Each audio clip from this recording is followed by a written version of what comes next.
जय श्री राम। सबसे पहले तो आपको घबराना नहीं है। ये मीम बहुत ज्यादा फेमस है।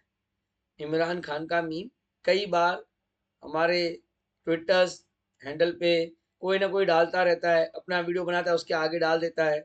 सबसे पहले तो आपको घबराना नहीं है। तो आज मैं भी आपको यही बात बता रहा हूँ। हाँ, डिस्क्लेमर आपको बाद में दूंगा, पर पहले यही बता दूं कि सबसे पहले तो आपको घबराना नहीं है, क्योंकि मैं जानता हूँ 320 पॉइंट जो मार्केट गिरी है, एक पैनिक ही उठा है मार्केट में। कई सारे जो मेरा वीडियो बहुत ही ध्यान से देखते हैं, वो तो मुझे चार्ट का पैटर्न बना बना के व्हाट्सएप भी कर रहे हैं। कुछ जिनके पास पर्सनल नंबर है मेरा, वो मुझे व्हाट्सएप भी कर रहे हैं कि महेश भाई, क्या यहाँ पे सपोर्ट मिलेगा, क्या यहाँ पे मार्केट रुकेगा, या ये कैंडल क्या कह रही है। तो दोस्तों, सबका आंसर आएगा, सबका जवाब आएगा। थोड़ा वीडियो बड़ा होगा, हो सकता है 7-8 मिनट के बदले 12-15 मिनट का वीडियो जाए। तो आज चलाइए और समझने की कोशिश कीजिए। सबसे पहले तो पैनिक नहीं कीजिए, जैसे मैंने कहा ना कि सबसे पहले तो आपको घबराना नहीं है, तो घबराइए नहीं। अगर आप इन्वेस्टर हो तो पैसा आज बना तो ठीक, नहीं बना तो भी ठीक। क्योंकि इन्वेस्टर अगर आप हो तो 2-3 महीने की पोजीशन लेके अगर आपको पैसा बनाना है तो आप कभी इन्वेस्टर हो ही नहीं। हाँ, आप एक बनिया हो, आप एक ट्रेडर हो। मैं बनिया बोल दिया तो कोई इस पे बुरा मत मानना भाई, मैं भी बनिया ही हूँ। ऐसा है, मेरा मेरे पिताजी, मेरे दादाजी, हम सबका किराने का ही दुकान था। तो इससे बुरा मत मान लेना आप कि मैं बनिया कैसे बोल दिया। बस बनिया ही कहा जाता है, इंग्लिश में उसको ट्रेडर कहा जाता है। तो आप ट्रेडर हो, ये समझ के चलो, 2-3 महीने में कोई इन्वेस्टर नहीं बनता। अगर आप वाकई में इन्वेस्टर हो तो 2-3 साल का अगर आपका व्यू है तो ही आप इन्वेस्टर हो। दैट इज डिफरेंट थिंग कि मेरा खुद का प्रेफरेंस हमेशा से ट्रेडिंग में ही रहा है। और मैंने जितने साल भी मैंने जॉब किया, मैंने अपने क्लाइंट्स को वहीं पे पैसा लगवाया जहाँ पे शॉर्ट टर्म ट्रेडिंग में पैसा या तो बन जावे, या तो थोड़ा बहुत लॉस करके निकला जा सके। यही मेरा इंटेंशन रहा है। तो अभी 1-8 मिनट के लिए थोड़ा वीडियो आगे पीछे हो जाएगा, तो थोड़ा एडजस्ट कर लेना आप लोग। तो आइए चलिए, क्या कहते हैं, चार्ट्स की शुरुआत करते हैं। ये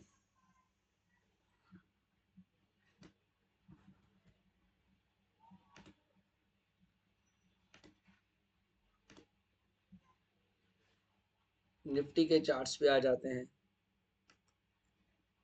अब देखिए, अगर मैंने ना एक पैटर्न बनाया हुआ है, इसे इलियट वेव कहते हैं।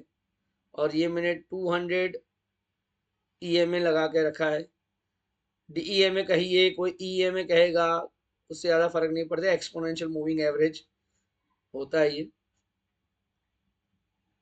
अब पहले ये कैंडल को आप समझिए।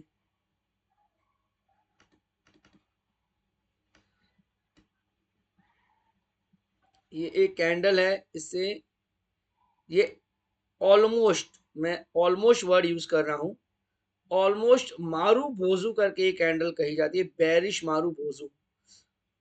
उसको उसकी almost same to same copy है। दूसरी एक और कैंडल है, उससे कहते हैं बेरिश एंगल्फिंग। ये बेरिश एंगल्फिंग भी है। अब बेरिश एंगल्फिंग में होता क्या है कि इसके आगे वाली जो भी कैंडल्स होती हैं, उन सबका जो हाई और लो होता है, उन सबसे बड़ा इसका हाई और लो होता है। जैसे यहाँ पे देखिए, 20 तारीख का हाई 23391, और आज का हाई 23426, उससे ज्यादा। लो कल का 23170, आज का लो 22976। एक दिन पहले का देखिए, उसके एक दिन पहले का देखिए। टोटल कंप्लीटली देखिए, 1 2 3 4 5 6, 6 कैंडल्स को एक साथ एनगल्फ कर दिया, यानी अजगर का मुंह खुला और सभी को एक साथ निगल गया। सिंपल सिंपल बता रहा हूं, एक साथ सबको निगल गया। सारे जितने भी हाई बने थे, सारे जितने भी लो बने थे, सबको खा गया एक साथ और एक नया लो बना दिया है जो है 22,976, जो कि पिछले कई महीनों से नहीं बना हुआ है। इसके पहले ये लो कब बना था वो भी मैं एक बार देख लेता हूँ और आपको बता देता हूँ, एक मिनट रुकिए। 22,789 7 जून का है। यही मैं आपको लेवल पहले भी दिया था कि इसके बाद का जो सपोर्ट होगा वो 22,700 का आएगा। अब दोस्तों ये 22,700 पे अगर रुके तो अच्छा नहीं, बहुत अच्छा। मैं फिर से रिपीट कर रहा हूं, अगर 22,700 पे रुके तो अच्छा नहीं, बहुत अच्छा। ये जो ये जो पैटर्न है ये मैंने बनाया इलियट वेव। अब अगर किसी को इलियट वेव समझ में आता है, मैं रिपीट कर रहा हूं, अगर किसी को इलियट वेव समझ में आता है तो करेक्शन यहां से और ज्यादा हो सकती है।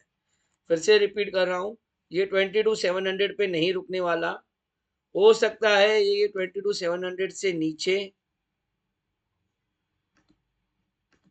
ये लो, ये जो है ना लो उसका 22,800 22,200 तो मैं नहीं कहूंगा, बट 22,800 का जो उसका क्लोजिंग था यहां तक आ सकता है। सॉरी 21,800, ये 21,884 ये क्लोजिंग था 4 जून 2024। ये वही दिन था जिस दिन जनरल इलेक्शंस की रिजल्ट्स आई थी। ये लो आ सकता है, मैं फिर से रिपीट कर रहा हूँ, ये लो आ सकता है। इलियट वेव के हिसाब से तो यही बता रहा है। यहाँ थोड़ा बहुत अगर इससे ज्यादा नीचे भी आ गया तो मुझे बिल्कुल भी आश्चर्य नहीं होगा, क्योंकि अभी पैटर्न ही यही बता रहा है तो मैं उससे कुछ कर ही नहीं सकता हूँ। मैं अपने मन का कुछ भी आपको नहीं बता रहा हूँ, पैटर्न ऐसा ही बता रहा है कि यहाँ से और ज्यादा डीप करेक्शन आ सकती है। और अगर 21,800 के बदले 21,500 पे भी आके रुका, 21,400 पे भी आके रुका, आई वोंट बी सरप्राइज्ड। फिर से कह रहा हूँ, आई वोंट बी सरप्राइज्ड। तो अगर आप लॉन्ग ट्रेडर हो तो थोड़ा अपनी पोजीशन कम करके चलिए। पहले बात तो पहले ये समझ लीजिए, अपनी पोजीशन जितनी कम हो सकता है उतनी उतनी कम रखिए। ओवरनाइट पोजीशन मत लेके जाइए। ये मत सोचिए कि आज नहीं तो कल पैसा बन ही जाएगा, अभी वो नहीं बन रहा है, अब वो नहीं बन रहा है और हमको दिख भी नहीं रहा है कि वो पैसा बनता हुआ। ये इतने पिछले सितंबर से लेके जो करेक्शन आया है, फिर से वापस वहीं पे वहां पे जाएगा। हो सकता है 6 महीने में जावे, 1 साल में जावे या 1.5 साल में जावे। इन्वेस्टर्स हो, अगर आप लॉन्ग टर्म इन्वेस्टर हो, जेन्युइन इन्वेस्टर हो, तो आपको पैनिक करने की जरूरत नहीं है। बट अगर आप शॉर्ट टर्म ट्रेडर हो तो थोड़ा टाइम अभी आपको पेशेंस रखना पड़ेगा। अगर आप अपनी पोजीशन बहुत कम भी करेंगे ना, जहाँ पे आप दिन के 10 लॉट 12 लॉट 15 लॉट खेलते थे, वहां पे 1 लॉट 2 लॉट ही अगर आप करोगे ना तो भी मैं कहूंगा भाई आपने बहुत ज्यादा कर दिया ट्रेडिंग। नहीं करो तो अच्छा, पर अगर करनी है तो 1-2 लॉट पे आप एडजस्ट करो अपने आप को। ओवरनाइट पोजीशन कैरी मत कीजिए। इंट्राडे में अगर प्रॉफिट होता है तो इंट्राडे प्रॉफिट बुक करके निकल जाइए। कल हमने कितना सोचा था कि 140 पॉइंट 150 पॉइंट गिफ्ट निफ्टी ऊपर दिखा रहा है, आराम से 140 पॉइंट। अभी मैंने वो तो आपको क्लियरली कहा था कि उस वक्त रात के 9:15 थे, मैंने आपको टाइमिंग बताया था कि बस 9:15 के हिसाब से अभी 140 पॉइंट ऊपर दिखा रहा है। हो सकता है उस मार्केट जैसा खुला, मार्केट खुला भी 23,421 पे। अब कल की क्लोजिंग कितनी थी? 23,344। अब 344 के हिसाब से अगर 421 अगर काउंट करूं तो लगभग लगभग 70 पॉइंट मार्केट ऊपर खुला, 65 से 70 पॉइंट मार्केट ऊपर खुला भी। अब किसी ने अगर ऑन द स्पॉट ही बेच लिया होगा तो अलग बात है भाई। सुबह सुबह मार्केट जैसे खुला फटाक से सेल का बटन दबा दिया और अपनी पोजीशन जीरो कर दी तो उसकी बात अलग है। बट अगर किसी ने नहीं किया तो हमने क्लियरली स्टॉप लॉस दिया था शॉर्ट टर्म ट्रेडर्स को। 23,170 के स्टॉप लॉस हमने extreme short term and short term traders को दिया था। Positional stop loss positional traders जो है हमने उनको स्टॉप लॉस दिया था 23,047 का। हमने कहा था थोड़ा बहुत राउंड फिगर 23,000 आप पकड़ के चल सकते हो। अब मैं आपको फिर से बता रहा हूं, अगर आपको कोई तेजी करनी है, अगर आप इन्वेस्टर हो, लॉन्ग टर्म इन्वेस्टर हो, तो इस लेवल के ऊपर ही आप कीजिए। मैंने यही लेवल आपको सैटरडे को भी दी थी। 23700 पकड़ के चलिए। 23662 आ रहा है, 200 EM है, 200 DEM है, 23662 दिखा रहा है। आप 23700 पकड़ के चलिए, 30-40 पॉइंट और ऊपर पकड़ के चलिए। अगर आप जेन्युइन लॉन्ग टर्म इन्वेस्टर हो तो, फिर से रिपीट कर रहा हूं, अगर आप जेन्युइन लॉन्ग टर्म इन्वेस्टर हो तो 23700 के ऊपर ही आप पोजीशन लीजिए। 2-3% अगर आपका मिस हो गया तो कोई दुनिया नहीं खत्म होने वाली है, कोई भी दुनिया नहीं खत्म हो रही है दोस्तों। मान लो अगर किसी ने यहाँ पे पोजीशन ले लिया होगा और कहेगा कि मैं तो लॉन्ग टर्म इन्वेस्टर हूँ, फिर से आ गया एक हफ्ते के अंदर अंदर, फिर से उससे नीचे की लेवल आ गई, इनफैक्ट वही लेवल का उससे भी नीचे की लेवल आ गई। तो अगर आप लॉन्ग टर्म इन्वेस्टर हो तो थोड़ा रुक के भी अगर आप ट्रेड लोगे ना, देखिए दो तरीके हैं। अगर आप लॉन्ग टर्म इन्वेस्टर, या तो हर बार नीचे मार्केट गिरे और मैं तो इन्वेस्टमेंट करता रहूं, या तो ये दूसरा समझदारी का तरीका है कि 200 DEMA के ऊपर जाएगा मार्केट तो ही मैं अपना पैसा लगाऊंगा, नहीं तो मुझे कोई भी जल्दी नहीं है पैसा लगाने की। आप, मैं तो यही कहूंगा कि अगर आप वाकई में जेन्युइन लॉन्ग टर्म इन्वेस्टर हो तो 23700 के ऊपर ही आप बाइंग कीजिए, उसके पहले आप बाइंग मत कीजिए, रुक जाइए अगर आप लॉन्ग टर्म इन्वेस्टर हो। अगर आप शॉर्ट टर्म ट्रेडर हो, अगर आप अल्ट्रा शॉर्ट टर्म ट्रेडर हो और लॉन्ग करना ही पसंद करते हो, अगर आपको दूसरा कुछ समझ में आता ही नहीं है सिवाय लॉन्ग करने के, तो आज का जो हाई है 23426, करेक्ट 23426, इसके ऊपर 25-30 पॉइंट और अगर टिक जावे इंट्राडे लेवल्स पे तो आप लॉन्ग कीजिए, इसके पहले आप लॉन्ग नहीं कीजिए। क्योंकि एनगल्फिंग मारूबोजू का रूल ही ये कहता है, जो उसका जो हाई बना है उस हाई के ऊपर अगर ट्रेड करता है मार्केट तो ही एज अ ट्रेडर आपको पोजीशन क्रिएट करनी है। तो अगर आप शॉर्ट टर्म ट्रेडर हो, पोजिशनल ट्रेडर हो, आप लॉन्ग ओनली ट्रेडर हो तो 23426 के ऊपर ही आप बाय कीजिए, ऐसा मेरी समझ कहती है। फिर भी अगर आप ट्रेड लेना ही चाहते हो तो आप अपने रिस्क पे ट्रेड लीजिए, आप अपने फाइनेंशियल एडवाइजर से पूछ के ही ट्रेड लीजिए। पहली बात तो ये तो आप सोचिए नहीं कि मैंने आपको क्या बताया, ये नहीं कि भाई महेश भाई आपने बताया था कि भाई आप तो इसके ऊपर ही ट्रेड लीजिए, हमने तो अपॉर्चुनिटी मिस कर दी। कल को अचानक से मार्केट यहाँ से बढ़ गया 700-800 पॉइंट, तो ऐसा नहीं कि महेश भाई आपने तो बताया उसके ऊपर ही ट्रेड लेना है, हम तो रेडी थे दूसरे दिन पे ट्रेड लेने के लिए। तो आप अपने फाइनेंशियल एडवाइजर से पूछ के बाद में ट्रेड लीजिए। ये तो मैं आपको वो बता रहा हूँ जो मैंने अपने अपनी जब मैं पढ़ाई कर रहा था, जो मेरे सीनियर्स थे, जो मेरे सर थे, जो हमारे टीचर्स थे, हमको जो सिखाया एक एक पॉइंट करके समझा समझा के सिखाया, मैं तो वही वही फॉलो करता हूँ और मैं वही आपसे शेयर कर रहा हूँ।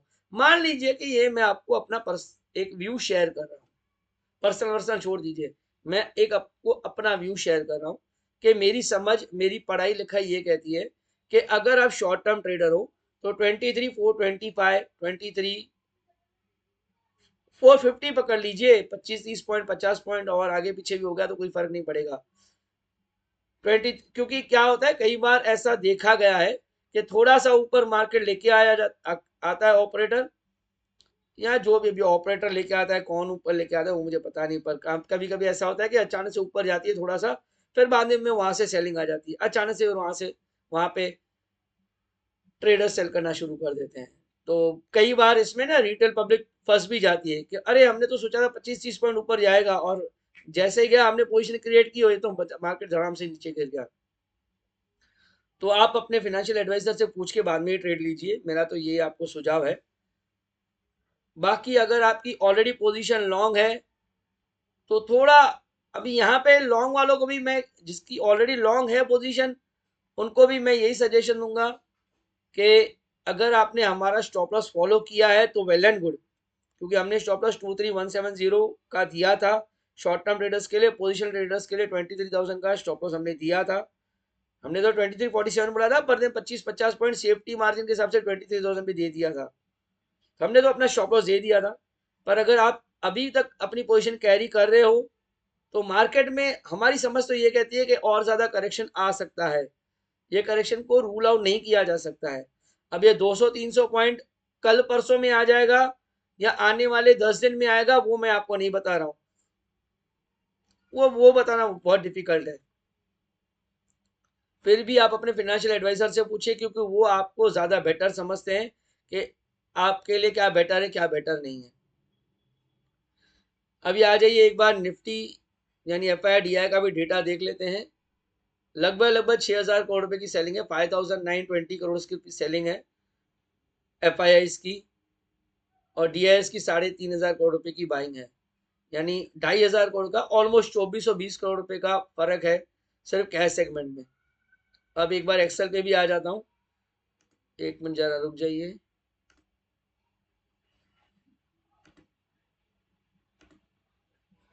FII DIS का डेटा देखिए। इंडेक्स फ्यूचर्स 2,500 करोड़ रुपए के बेचे हैं, यानी अगर उसको हमें 2,400 करोड़ पकड़ लीजिए, 2,428 करोड़ है, 2,400 करोड़ ये पकड़ लीजिए, 5,900 करोड़ वो हो गया, यानी 7,000 सॉरी 6,000 8,300 करोड़ रुपए की सेलिंग हो गई। 8,300 करोड़ की सेलिंग ये हुई। स्टॉक फ्यूचर्स में देखिए कितना एग्रेसिवली बेचा है, 5,450 करोड़। माना अगर इसको मैं 5,500 करोड़ मोटा मोटी पकड़ लूं तो 8.5 और 5.5 14,000 करोड़ रुपए की सेलिंग है। अब ये 13,800 13,900 जो भी है, आप 19-20 आगे पीछे पकड़ लीजिए, मैं कैलकुलेटर ओपन करके नहीं बैठा हूं तो मैं आपको एग्जैक्ट फिगर्स नहीं दे रहा हूं। मोटा मोटी 13,800 करोड़ से 14,000 करोड़ रुपए की FIIs की नेट सेलिंग है। ये मैं आपको स्टॉक फ्यूचर्स इंडेक्स फ्यूचर्स मिला के बता रहा हूँ विथ कैश। कैश तो 6,000 करोड़ रुपए का तो है ही है, 5,900 करोड़ का। DIS की भी बाइंग है, वो DIS की बाइंग मैंने आपको बता दी, 3,500 करोड़ रुपए की DIS की बाइंग है, यानी 10,000 करोड़ रुपए की एडिशनल सेलिंग की गई है FIIs की। अब ये देखिए बहुत सारे रीजंस घूम रहे हैं कि भाई ट्रंप आएगा या ट्रंप आ चुका है, अब वो ब्रिक्स नेशन के ऊपर 100% टैरिफ लगाएगा। अगर वो टैरिफ लगाएगा तो हमारी इंडियन कंपनीज का परफॉर्मेंस कैसा रहेगा, Q3 की results not as per expectations हैं। कोई क्या रीजन दे रहा है, कोई क्या रीजन दे रहा है। देखिए फंडामेंटल एनालिसिस करने वाले बहुत सारे फंडामेंटल रीजन दे सकते हैं, मेरी इतनी बुद्धि नहीं है, मेरी इतनी समझ ही नहीं है कि मैं फंडामेंटल एनालिसिस कर सकूं। जितनी मुझे भगवान राम ने मेरे पे कृपा की है, जितनी मुझे समझ दी है टेक्निकल एनालिसिस की, वो मैं आपसे शेयर कर रहा हूँ। ज़्यादा बिल्कुल समय नहीं लूँगा, ऑलरेडी मैं आपका काफ़ी समय ले चुका हूँ। आज के दिन पे अपना वीडियो थोड़ा बड़ा हो ही चुका है। शो यहीं पे वाइंड अप करते हैं। अपना ख्याल रखिए, अपना ध्यान रखिए, कोई भी ट्रेड बिना स्टॉप लॉस के नहीं कीजिए। फिर से रिपीट कर रहा हूँ, कोई भी ट्रेड बिना स्टॉप लॉस के नहीं कीजिए। मैंने आपको जो भी अभी तक बताया, ये सिर्फ मैंने आपको on the basis of charts बताया, मैंने आपको कुछ भी रेकमेंड नहीं किया है। ये सिर्फ मेरा मेरी पढ़ाई लिखाई मैंने आपसे शेयर की है, ऐसा मान लीजिए। अपना ख्याल रखिए, अपना ध्यान रखिए। Disclosures: investment in securities market are subject to market risk. Read all the related documents carefully before investing. Investors are responsible for their investment decisions and are responsible to validate all the information used to make the investment decision.